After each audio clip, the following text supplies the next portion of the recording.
जिस इस्लाम ने पहला कलमा ही कुरान शरीफ का ये बताता है कि नहीं है इबादत के काबिल सिवाय परमात्मा के और कोई, ला इलाहा इल्लल्लाह मोहम्मद रसूल अल्लाह।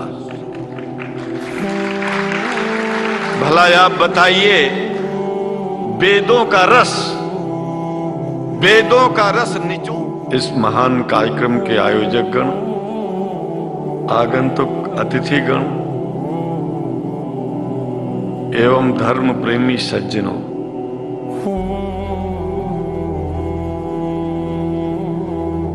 भगवान की जब कृपा होती है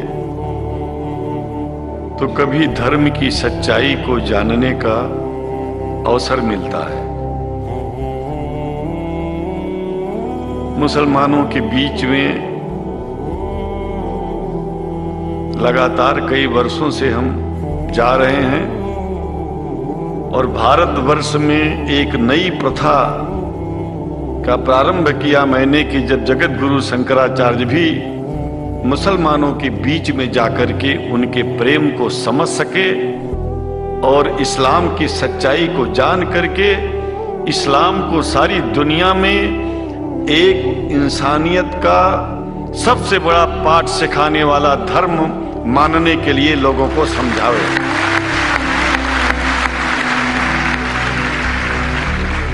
जब लोग इस्लाम को बेदर्द, मुसलमान को बेदर्द, तलवार के जोर पर चलने वाला धर्म बताते हैं तो अगर शायद धरती में कोई दुखी होता होगा तो सबसे ज्यादा दुख मुझको होता है।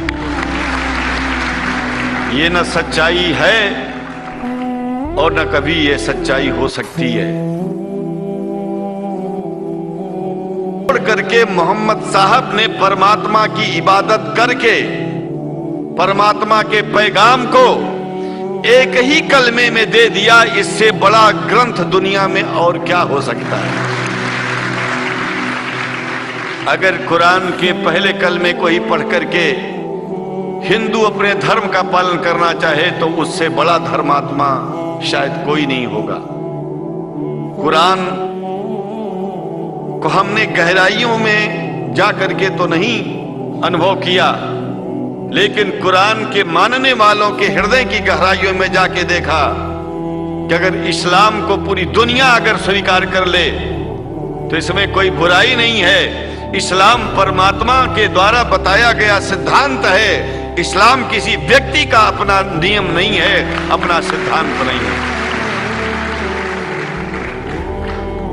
कुछ लोग भेदभाव पैदा करने के लिए इस धरती पर मुसलमानों को बेदर्द कह देते हैं, इस्लाम को बुरा कह देते हैं। मैं कहता हूं उनसे बुरा इस दुनिया में कोई नहीं है। वो शैतान के बच्चे हैं, खुदा के बच्चे नहीं हैं। क्योंकि जहां तक मेरी अपनी पहुंच है, हमने वेदों को पढ़ा, पुराण को पढ़ा, शास्त्रों को, हिंदू धर्म ग्रंथों को पढ़ा। उसके बाद में मुसलमानों के बीच में जाना शुरू किया। हमने मुसलमानों से हाथ मिलाया तो हमारा विरोध किया गया। ये अंडा खाने वालों से हाथ मिलाते हैं, शंकराचार्य कैसे हैं? अरे हमने कहा कि तुम्हारी समझ में नहीं आ रहा है। वो 5 बार इबादत कर लेते हैं खुदा की, तुम घास खाते हो और एक बार भी इबादत नहीं करते हो, तो तुमसे बड़ा अधर्मी दुनिया में कौन है? तुम अपने अधर्म को देखो। किसी के पवित्रता के सिद्धांतों का विरोध करना पहला अधर्म है। आप क्या खाते हैं, कैसे रहते हैं? अगर हमें आप दुखी नहीं करते हैं तो आपसे बड़ा इंसान दुनिया में कोई नहीं है। हम घास खाएं और आपके दिल को चोट पहुंचाएं तो हमसे बड़ा अधर्मी कोई नहीं है दुनिया में। कहने का तात्पर्य सिर्फ एक है कि मैंने ये अनुभव किया है कि ये मैं एक बात जो मैंने देखा है, आप लोगों से जो प्रेम मुझे मिलता है, लोग पूछते हैं कि आप मुसलमानों में क्यों जाते हो, आप तो शंकराचार्य हो। हमने कहा कि भाई मुसलमानों से पूछो कि हमसे इतना प्रेम क्यों करते हैं। वो हमसे जो प्रेम करेगा हम तो जाएंगे।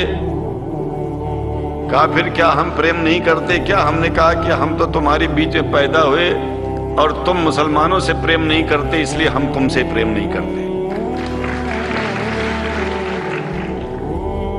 मैं आप लोगों के बीच में आकर के एक बात बताता हूं। कुछ समय से हिंदू धर्म के नाम पर कुछ संस्थाएं हिंदू मुसलमानों में भेद पैदा करने के लिए कुछ ऐसा कार्य किया जिसकी वजह से आम हिंदू, सीधा साधा हिंदू बेचारा जान ही नहीं पाता है इस्लाम क्या है और सनातन धर्म क्या है। सनातन धर्म और इस्लाम में कोई भेद नहीं है और हिंदू धर्म तो कोई धर्म ही नहीं है। सनातन धर्म धर्म है और शायद जो संस्कृत का सनातन शब्द है, अगर किसी भाषा में उसको इस्लाम कहा जाए तो कोई बुरी बात नहीं है। इस्लाम और सनातन में कोई भेद नहीं है, क्योंकि परमात्मा एक है, परमात्मा सबका है। यह संदेश ऋषियों मुनियों ने दिया और यही संदेश, परमात्मा का भेजा हुआ संदेश, स्वयं हमारे मोहम्मद साहब ने इस पैगाम को हमको दिया। तो हम भेदभाव क्यों करें? यहां पर भारत का मुसलमान, एक बात बिल्कुल मैं स्पष्ट बता रहा हूं आपसे, अगर भारत का मुसलमान सो गया तो भारत सो जाएगा। इसलिए भारत को जगाना है तो मुसलमानों को जागते रहना पड़ेगा। भारत जाग जाएगा, पूरी दुनिया जाग जाएगी। यह भी मैं जानता हूं कि भारत के सच्चे हिंदुओं को, जो सच्चे सनातन धर्मी हैं, उनको मुसलमानों से प्रेम चाहिए, उनको मुसलमानों से भेद नहीं चाहिए। अगर कोई अच्छा हिंदू है, सच्चा हिंदू अपने को कहता है, तो पहले तो सनातन धर्म को मानता हो। अगर हिंदू की परिभाषा सनातन धर्म से हट करके कोई परिभाषा है, तो ऐसे हिंदू धर्म को मैं तिलांजलि देता हूं। हिंदू धर्म कुछ नहीं है। फिर हिंदू धर्म वही है जो वेद को माने, पुराण को माने और सनातन को माने।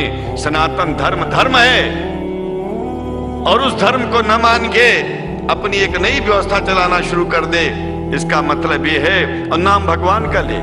एक बात और बता देता हूं, भगवान कोई आदमी की तरह नहीं है कि रोज रोज नियम बदलेगा। रोज रोज नियम बदलना आदमियों का काम है। हमारे पूर्व प्रधानमंत्री साहब, मुझे दुख होता है कभी कभी, यद्यपि लोग ये न समझ बैठे कि मैं उनका विरोधी हूं। विरोधी नहीं हूं, लेकिन उनको खुद सनातन धर्म की परिभाषा नहीं आती है। विदेश में जाकर के हिंदू धर्म की गलत परिभाषा कर दी है और हमको सबको ये दुख हुआ कि किस स्कूल में जाके पढ़े हैं। धर्म के बारे में बिना पढ़े हुए धर्म के बारे में बोलना गलत है।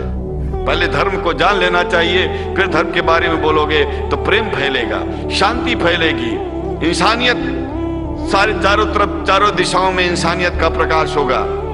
और मैं तो कहता हूं कि अगर शंकराचार्य लोग सब मिलकर के इस विचार में स्थित हो जाएं कि सनातन धर्म वो धर्म है जो इस्लाम से अलग नहीं, इस्लाम वो धर्म है जो सनातन से अलग नहीं, और जो भेद पैदा होता है या राजनीति में होता है, साम दाम दंड भेद, ये राजनीति में है, धर्म में नहीं है। धर्म में है एको ब्रह्म द्वितीयो नास्ति, एकमेव द्वितीयम ब्रह्म ला इलाहा इल्लल्लाह। ये धर्म कहता है, ये धर्म की बात है। इसलिए हम भगवान की आराधना करते हैं, उपासना करते हैं। परमात्मा एक है और परमात्मा बार बार नियम नहीं बदलता कि धरती पर इंसान बदलते जा रहे हैं तो परमात्मा अपना नियम बदलता चला जा रहा है। एक बात याद रखिएगा, जब से शुरुआत हुई होगी और जब तक ये दुनिया रहेगी, ईश्वर का सिद्धांत एक था, एक है, एक ही रहेगा।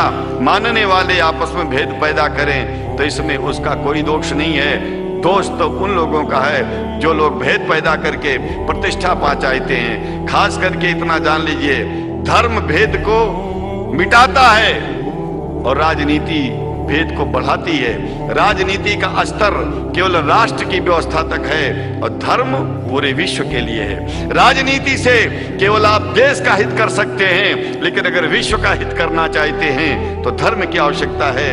और वो धर्म कुरान में स्पष्ट रूप से अच्छी तरह से समझाया गया है, बताया गया है। हमें हिंदी की कुरान भी प्राप्त है, उपलब्ध है, आज अंग्रेजी की भी मिल गई है। और हम तो चाहते हैं, हाँ, कुरान शरीफ सारी दुनिया में अगर इस ग्रंथ को पहुंचाया जाए और पहुंचाना चाहिए। मैं तो मुसलमानों से एक जरूर बात कहूंगा कि आप लोग एक चीज का ध्यान दें, आपके पड़ोस में जिस भी भाषा को जानने वाला व्यक्ति रहता हो, जिस भी भाषा को, कोशिश कीजिए कि आप इस कुरान जैसे पवित्र ग्रंथ को उसको उसकी भाषा में पहुंचाइए। और मेरी समझ में सारी दुनिया में एक कुरान पहुंचेगा तो सारी दुनिया में शांति होगी, सारी दुनिया में अमन होगा, और सारी दुनिया में ऐसे ही इतने प्रेमियों के बीच में शंकराचार्य को पहुंचने में और बोलने में कोई दिक्कत नहीं होगी, संकोच नहीं होगा। आप लोग भी निडर हो जाइए, आप लोग भी संकोच छोड़िए। हम जानते हैं कभी कभी संकोच में, कभी कभी इस देश के कुछ जो फिरका परस्त लोग हैं उनकी उल्टी सीधी योजनाओं में हम लोग एक दूसरे से मिल नहीं पाते। हम हाथ पसारे हुए आपके सामने खड़े हैं, आए हैं, हम आपको गले से लगा रहे हैं, लगाते हैं, दिल भी मिलाएंगे, गला भी मिलाएंगे, और जरूरत पड़ गई तो आप लोगों के लिए दिल कटाने की और सिर कटाने की जरूरत पड़ जाए तो इस्लाम के लिए शंकराचार्य आपका साथ देगा। क्योंकि शंकराचार्य जानते हैं इस्लाम धोखा नहीं है, शंकराचार्य जानते हैं इस्लाम बर्बादी का रास्ता नहीं है। शंकराचार्य को पता है कि जो वेद में लिखा है वही कुरान में लिखा है, इसलिए हमारा धर्म नहीं छूटेगा, हमारा धर्म और आगे बढ़ेगा। अगर हम मुसलमानों को अपना सगा मानते हैं तो मुसलमान परमात्मा का बनाया है, आदमी का नहीं। हिंदू जो अपने को कहते हैं वो भी जान लें कि वो परमात्मा के बनाए हैं, तो मुसलमानों से भेदभाव करना बंद कर दें और हमारी तरह सबसे प्रेम करें। डॉक्टर लखनऊ साहब, देखिए मैं अपरिचित था, जानता नहीं था, और मैं बड़ा प्रसन्न हूँ कि वो समय निकाले और यहाँ आए। उनको तो मैं धन्यवाद क्या दूं, मैं तो ये चाहूंगा कि परमात्मा उनको शक्ति दे कि हम लोगों को सबको ऐसे ही सुंदर दिव्य बड़ी सभाओं में संबोधित करते हुए और हम लोगों के ऊपर वो स्वयं कृपा बनाए रखें, और हम उनके साथ रहेंगे जहां भी जरूरत होगी, सदा जीवन में उनका साथ देते रहेंगे। इन्हीं शब्दों के साथ जीवन में अब जब भी याद करेंगे, जब तक मेरा शरीर है, हम आपकी सभाओं में आते रहेंगे। ओम शांति शांति शांति। शुक्रिया, और अल्लाह ताला शंकराचार्य जी को हिदायत फरमाए।